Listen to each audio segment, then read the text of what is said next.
il ne s'agit pas en réalité d'une interdiction des activités culturelles, mais plutôt d'une annulation des concerts prévus dans le cadre des activités culturelles de fin d'année par le gouvernement béninois. La note dit expressément que le gouvernement invite les promoteurs à maintenir la veille et à observer les mesures barrières. Donc, quelque part, je crois que c'est une épée à double tranchant. En même temps, le gouvernement béninois met les promoteurs culturels, les organisateurs d'événements culturels face à leurs responsabilités en les invitant à observer les mesures barrières dans leurs activités qui ne sont pas, une fois encore, je le rappelle, interdites. L'autre chose, c'est que c'est une épée de Damoclès qui plane sur la tête des promoteurs culturels car tel que la note est libellée, en cas de non-respect, cela pourrait amener à une nouvelle interdiction des activités culturelles. Il serait vraiment important d'observer les prescriptions du gouvernement parce qu'il y va du bien du secteur. Parce qu'un secteur culturel sans activité, on l'a expérimenté 8 mois dans ce même pays et les gens ploient sous des dettes, sur des difficultés financières monstres. Donc, travaillons à ce qu'on n'en vienne pas encore à cela. À l'endroit du gouvernement, je voudrais faire l'appel de l'accompagnement du secteur culturel. Pour observer ces gestes barrières-là, il faut avoir du gel à l'entrée des spectacles, il faut avoir du dispositif de lavage de mains, il faut avoir des masques pour ceux qui vont venir sans. Tous ces dispositifs-là ne sont pas du ressort des promoteurs culturels, donc il est important que le gouvernement accompagne également. Et puis après 8 mois d'inactivité, c'est vrai que les poches ont subi la rude épreuve de la récession économique.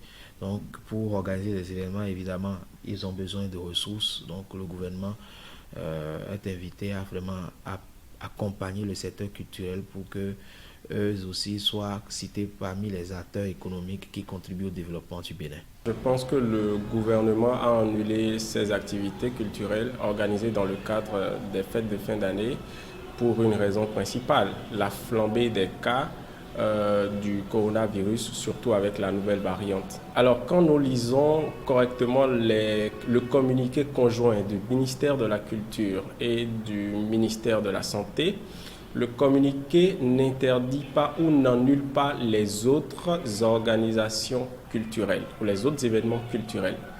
Mais le communiqué demande aux organisateurs d'événements culturels, surtout en cette période de fin d'année, de veiller au respect des mesures barrières, de veiller au strict respect des mesures barrières pour éviter une nouvelle flambée des cas de contamination. Moi, je voudrais saluer cette décision du gouvernement, quoique il y a certaines choses qui nous reviendraient de droit, qui sont pour le moment suspendues, mais on comprend la bonne foi du gouvernement de vouloir garantir à chaque Béninois une parfaite santé. Aux autres acteurs du système de la culture béninoise, je voudrais demander d'organiser les événements, mais de tout faire pour filtrer les entrées, pour qu'on n'ait pas à gérer encore de nouveaux cas de coronavirus. Pour ce que je sais, la nouvelle variante de la COVID-19 est plus dangereuse que la COVID-19 simplement. Mais ce n'est pas que de la responsabilité de l'État de nous garantir la santé, mais c'est de notre responsabilité chacun en ce qui le concerne prioritairement. Pour un citoyen lambda, je crois que ça choque un peu parce qu'on s'est apprêté à avoir un show inouï, à prendre part à des événements de ouf, parce qu'après c'est la nouvelle année qui vient.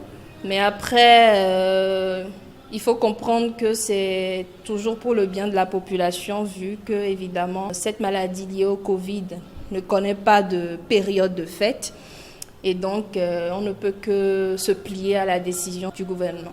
C'est vrai que c'est un peu compliqué pour tous ceux-là qui sont dans l'organisation des événements, parce que la plupart se retrouvent carrément, on dirait, au chômage. Certains ont investi pour par la suite ne pas pouvoir rentabiliser. Mais ce que moi j'aurais à dire, c'est de garder évidemment patience, de garder courage surtout, parce que notre ennemi commun, ce n'est pas le gouvernement, c'est beaucoup plus cette maladie-là qui nous ronge.